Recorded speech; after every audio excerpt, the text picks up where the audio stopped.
Me llamo Valeria Mondragón. Tengo 34 años. Soy analista financiera senior y de esas personas que revisan cada número 2 veces antes de enviar cualquier informe.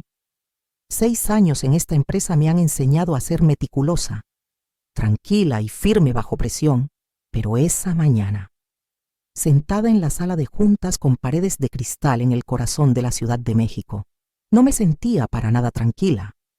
El paisaje urbano se extendía a bajo concreto. El río de asfalto de Paseo de la Reforma y el tráfico reluciendo bajo un sol pálido de invierno.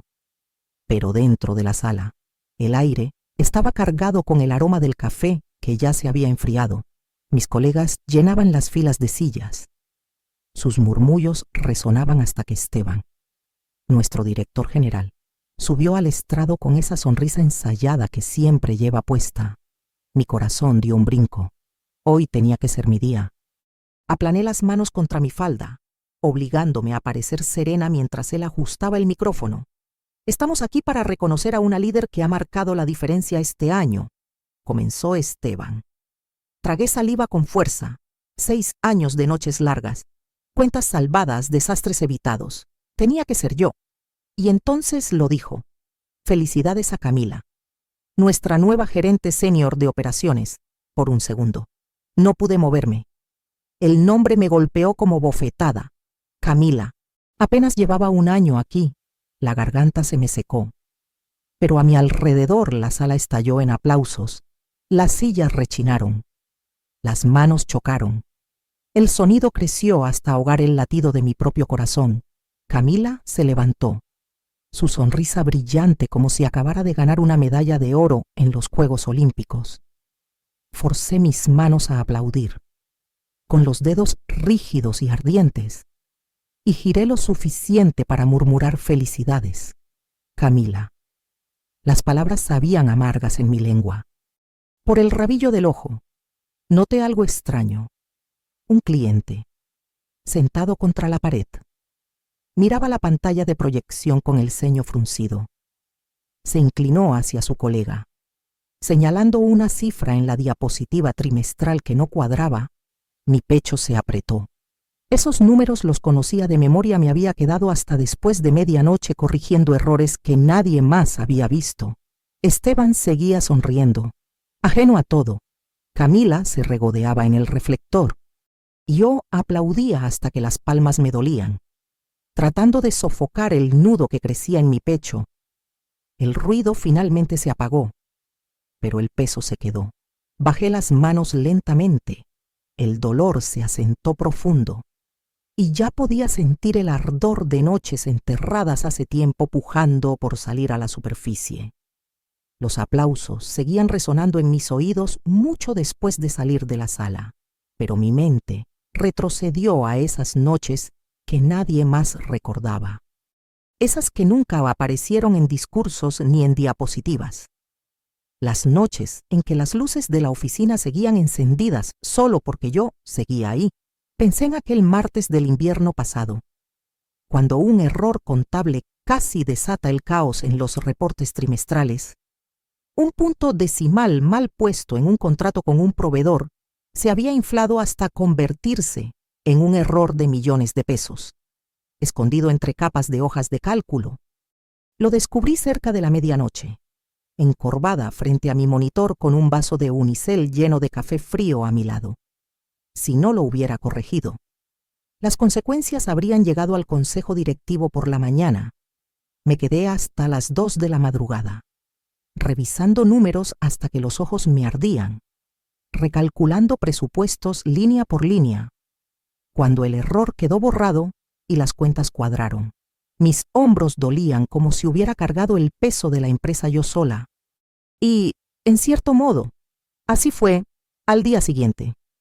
Esteban pasó por mi escritorio. Se detuvo. Me dio una media sonrisa de esas que parecen de manual y me dio una palmadita en el hombro. Buen trabajo, Valeria, así, sin más.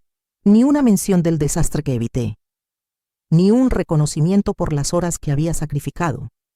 Luego siguió caminando, ya pensando en su siguiente junta esa misma tarde. Camila entró al salón de juntas con un folder impecable y un juego de diapositivas. Los datos en su pantalla, los gráficos. Las proyecciones limpias eran los mismos números que yo había trabajado en silencio. Los presentó con una voz ligera, pulida. Los directivos asintieron. Impresionados, Esteban se recargó en su silla. Orgulloso, yo miraba desde mi lugar al borde de la sala. Mi nombre no se mencionó, ni una sola vez. Los aplausos que siguieron a su presentación fueron más discretos que los de hoy, pero igual dolieron. Camila brillaba, la estrella en ascenso. Mientras yo seguía siendo la sombra que hacía posible su brillo, aplaudí también entonces, porque ¿qué más podía hacer? Pero el recuerdo de esa noche, mis dedos entumidos en el teclado, las manecillas del reloj avanzando más allá de la medianoche, seguía pesándome, como si se negara a dejarme olvidar. Esa noche caminé a casa bajo el viento helado que se colaba por Insurgentes. Con el cuello del abrigo bien subido, cuando llegué a mi departamento en La Condesa, la humillación de la mañana se había endurecido en algo más pesado.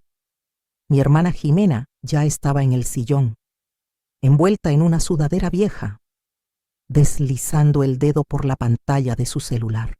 Levantó la vista cuando dejé caer mi bolsa junto a la puerta. «Te ves hecha polvo», dijo. Dejando el celular a un lado, me hundí en el sillón frente a ella.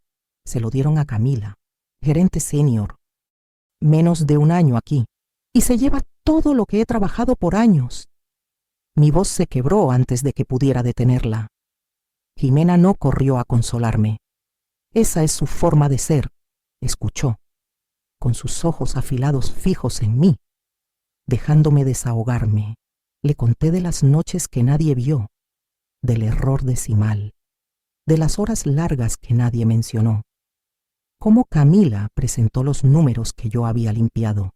Cómo Esteban me dio una palmadita como si fuera una becaria. Cuando terminé, la sala estaba en silencio, salvo por el zumbido del calentador. Jimena se inclinó hacia adelante, con los codos en las rodillas. «Valeria, si mañana siguen sin verte, ¿entonces qué?». La pregunta flotó en el aire. No fue cruel, pero me cortó como navaja. La garganta se me cerró. Durante años me había dicho a mí misma que debía esperar, tener paciencia.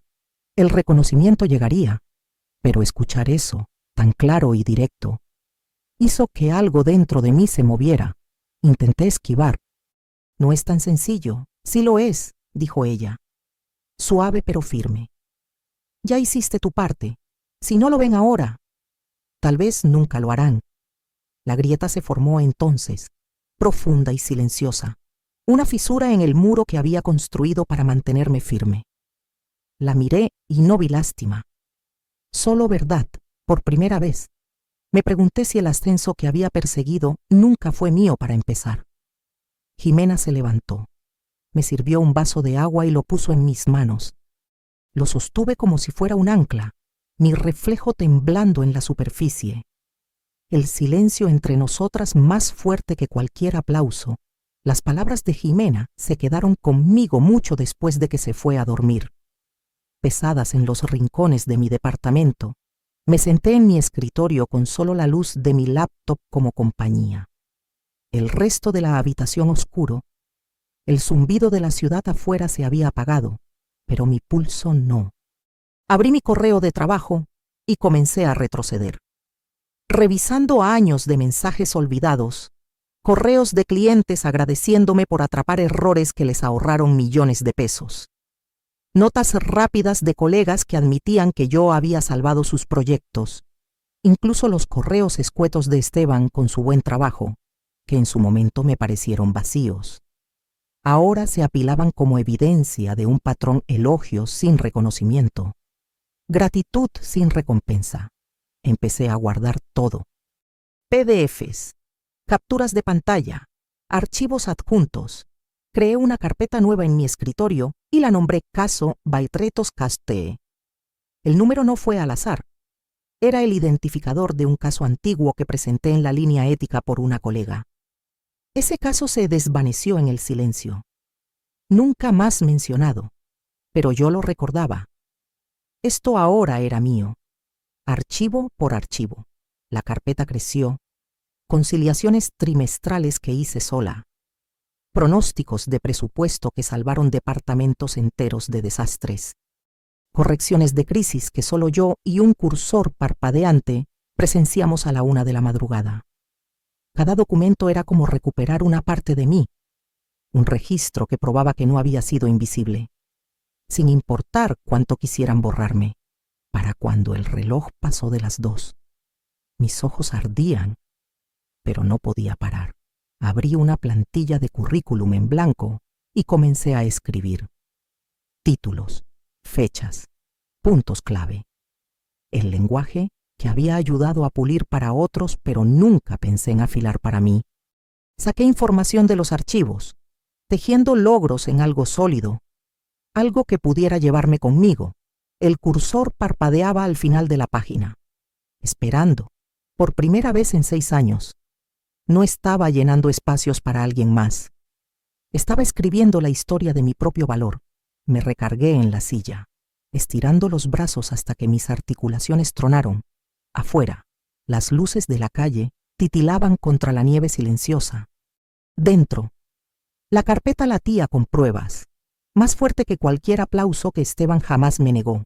2 días después de crear la carpeta, caso Baatresenskatse, la asistente de Esteban se acercó a mi escritorio. Su voz era cortés, ensayada. Esteban quiere verte en su oficina. Tomé mi libreta. Aunque ya sabía que no la necesitaría, su oficina en el piso 32 daba al zócalo. Con el sol reflejándose en los edificios de vidrio, me hizo un gesto para que me sentara, con una sonrisa un poco demasiado calculada. Valeria, comenzó, untando los dedos. Quiero reconocer tu arduo trabajo. Siempre has sido confiable, sólida, pero Camila, ella está mostrando algo que necesitamos ahora. Visión. La palabra cayó como cuchillo. Visión. Apreté las manos en mi regazo. Entiendo, dije, aunque mi pulso martilleaba. Esteban se inclinó hacia adelante. Tú destacas en los detalles, pero te quedas en roles de apoyo. Camila mira hacia adelante, inspira a la gente. Eso es el liderazgo. Algo dentro de mí se rompió. Con todo respeto. Esteban, el liderazgo no se trata de palabras bonitas. Se trata de responsabilidad, de asegurarse de que los detalles no hagan colapsar todo el panorama. He cargado esos detalles durante 6 años. Su sonrisa titubeó. Apenas. Valeria, no lo tomes a mal. No lo hago. Lo interrumpí, con la voz más firme de lo que sentía. Te estoy diciendo la verdad. Puedes seguir diciendo que Camila tiene visión, pero la visión no significa nada si nadie sostiene los números. He salvado a esta empresa de más desastres de los que te imaginas. Eso también es liderazgo, por un momento. El silencio llenó la sala, roto solo por el zumbido del aire acondicionado. La mandíbula de Esteban se tensó. Vi un destello en sus ojos. Algo más crudo que la irritación. Era miedo. Miró hacia el archivero detrás de él, luego a mí. El consejo tiene preguntas sobre las proyecciones del último trimestre, admitió, con la voz más baja ahora. Necesitamos asegurarnos de que todo esté en orden. Ahí estaba, una grieta en su confianza. Me recargué en la silla, sosteniendo su mirada, dándome cuenta por primera vez que él sabía que el suelo bajo sus pies no era tan firme como fingía. Salí de su oficina sin decir más, el peso en mi pecho transformándose en algo más afilado, más claro. Esa noche, la luz de mi laptop bañaba la habitación en un azul pálido. Mis dedos flotaron sobre el teclado. Luego presionaron, firmes y decididos, línea por línea. La carta de renuncia tomó forma. No era una carta furiosa, no era emocional, solo profesional. Serena. Definitiva. Detallé mis años de servicio, mi compromiso y la verdad, a pesar de mi dedicación. El reconocimiento y el crecimiento nunca llegaron. Mantuve mis palabras medidas, precisas. como los reportes financieros que había redactado durante años. Luego adjunté el documento que había construido en secreto, mi registro de riesgos, una lista de problemas de cumplimiento sin resolver, errores medio escondidos y señales de alerta que habían sido ignoradas. No era vengativo, era factual, exhaustivo, innegable, al final, en letra pequeña. Hice referencia al título de la carpeta en mi escritorio, caso Envia 314. Puse en copia a Recursos Humanos, al área legal y al presidente del comité de auditoría. No solo a Esteban, no solo a su círculo cercano, a las personas que sabrían leer entre líneas, también imprimí una copia. La doblé cuidadosamente en un sobre y la guardé en mi bolsa como si fuera algo prohibido. Cuando la luz del amanecer se coló por mis persianas, mi decisión ya no era una pregunta, estaba tomada. Esa mañana, la oficina de Esteban zumbaba con el murmullo habitual de llamadas y conversaciones apagadas. Entré en silencio, con la carta en la mano. Él levantó la vista, distraído pero sonriendo, esperando alguna actualización de rutina, en cambio. Caminé hasta su escritorio y coloqué el sobre frente a él, presionándolo con la palma contra la madera pulida. Frunció el ceño. ¿Qué es esto? Sostuve su mirada. Mi voz tranquila, mi renuncia. Luego, con la más leve curva de una sonrisa, añadí, y felicidades a Camila. Por un instante, el silencio llenó la sala. Parpadeó, con los labios entreabiertos como si fuera a responder, pero no salió nada. Me di la vuelta antes de que encontrara las palabras, mis tacones resonando contra el piso mientras volvía al pasillo. Más ligera de lo que me había sentido en años, la carta quedó atrás, pero el eco de su peso apenas comenzaba a extenderse. Cuando regresé a mi escritorio, Esteban ya había abierto el sobre, desde el otro lado del piso. Lo vi encorvado sobre la carta, con los hombros rígidos, los labios moviéndose mientras leía las líneas. El color se le drenó del rostro, dejándolo pálido, casi ceroso. Luego, al ver el registro de riesgos adjunto, un rojo intenso le subió por el cuello. Su silla rechinó contra el piso al levantarse. Valeria, su voz cortó la sala como un látigo. No me moví. Un segundo después, la puerta de su oficina se abrió de golpe. Salió hecho una furia, con la carta arrugada en la mano, temblando de rabia. «Es una broma», gritó, su voz resonando contra las paredes de cristal. Las cabezas se giraron. Todo el piso quedó en silencio. De ese tipo que hace que cada respiración suene demasiado fuerte. Me levanté despacio. Calma donde él era caos. «No», dije con voz pareja. «No lo es». Antes de que pudiera responder, el teléfono de recepción sonó por el altavoz. La voz de la recepcionista cortó el silencio. «El comité de auditoría está aquí. Quieren ver a Esteban y también a Camila». El momento cayó como un trueno. Esteban se quedó inmóvil, parpadeando, su furia desmoronándose en algo más cercano al pánico. Camila apareció al final del pasillo, con una sonrisa frágil, los ojos saltando entre nosotros mientras dos miembros del comité de auditoría, trajeados, aparecían en escena. Detrás de ellos venía un representante de uno de nuestros clientes más grandes, con el rostro serio. «Señor Ramírez», dijo uno de los auditores con firmeza, «necesitamos revisar estas discrepancias con usted de inmediato». Esteban balbuceó. «Esto no es el momento adecuado», pero las palabras se le enredaron, su autoridad habitual colapsando bajo el peso del momento. Camila apretó su folder con más fuerza, la confianza que llevaba como perfume evaporándose. No me quedé a ver el resto. Tomé mi bolsa, me puse el abrigo sobre los hombros y caminé hacia los elevadores. La voz de Esteban se alzó detrás de mí, ya no controlada, deshilachándose mientras las preguntas lo cercaban. Las puertas del elevador se cerraron frente a mí, silenciando la tormenta. Por primera vez en años, el ruido le pertenecía a él, no a mí. La primera mañana en Guadalajara, Se sintió como entrar en otro mundo. La oficina de la firma financiera regional estaba en un almacén renovado junto al río, con ventanales amplios y ladrillos expuestos. La luz del sol se derramaba por el suelo, esparciendo calor sobre escritorios donde la gente charlaba con facilidad. El murmullo de las conversaciones constante pero sin presión. Mi oficina no era un cubículo arrinconado. Era un espacio con paredes de cristal que daban al malecón, con estantes listos para los folders que llenaría y un escritorio pulido pero no intimidante. Una maceta pequeña descansaba en una esquina. Un gesto amable de la coordinadora de recursos humanos que me recibió con una sonrisa genuina. Aquí nadie parecía apresurarse para probar que era más grande que el de al lado. En mi primera reunión de equipo, mis colegas se inclinaron hacia mí cuando hablé, con los bolígrafos en el aire, los ojos atentos. No interrumpían, no se desconectaban, hacían preguntas que importaban. Y luego estaba Javier Solís, mi nuevo director, cuarentón, equilibrado, de esos líderes que miden sus palabras antes de hablar. Escuchaba más de lo que hablaba. Después de que presenté un conjunto de proyecciones para una cuenta de cliente, asintió pensativo.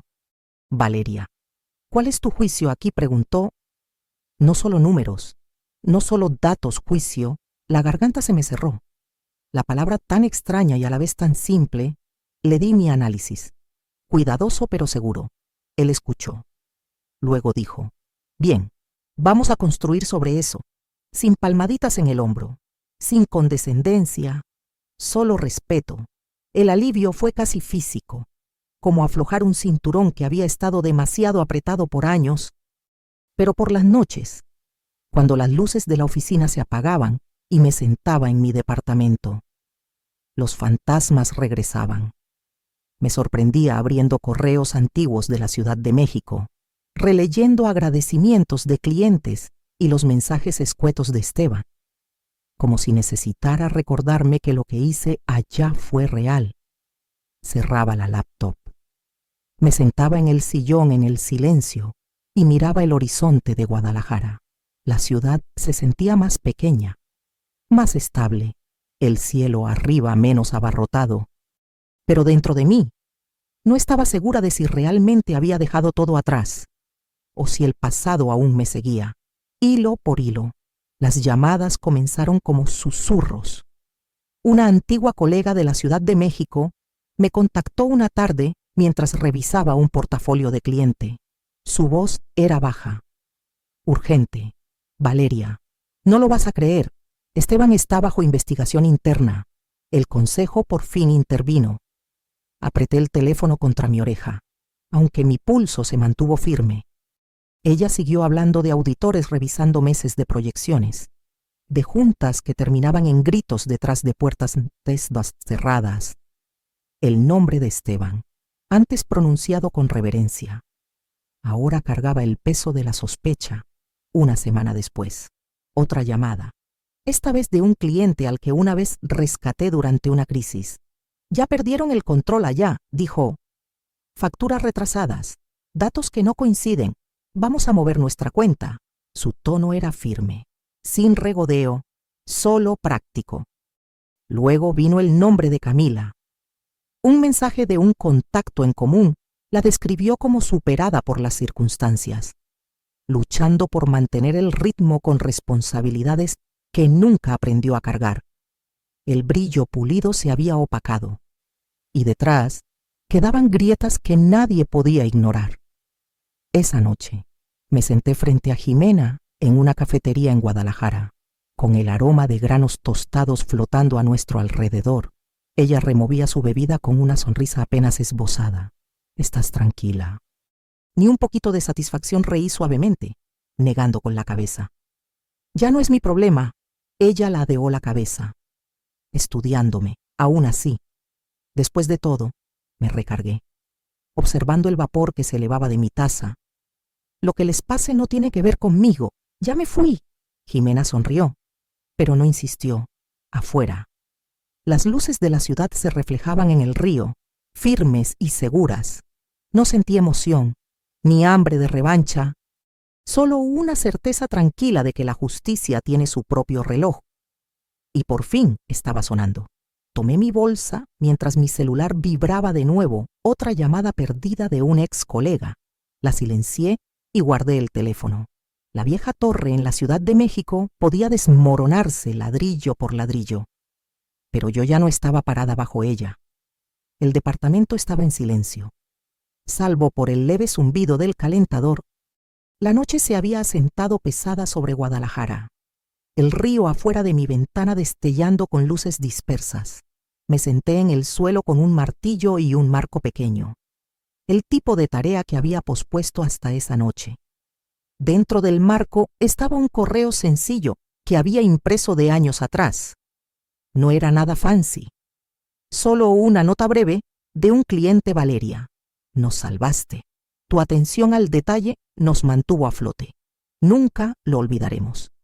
Miré las palabras por un largo rato antes de levantar el marco a la pared sobre mi escritorio.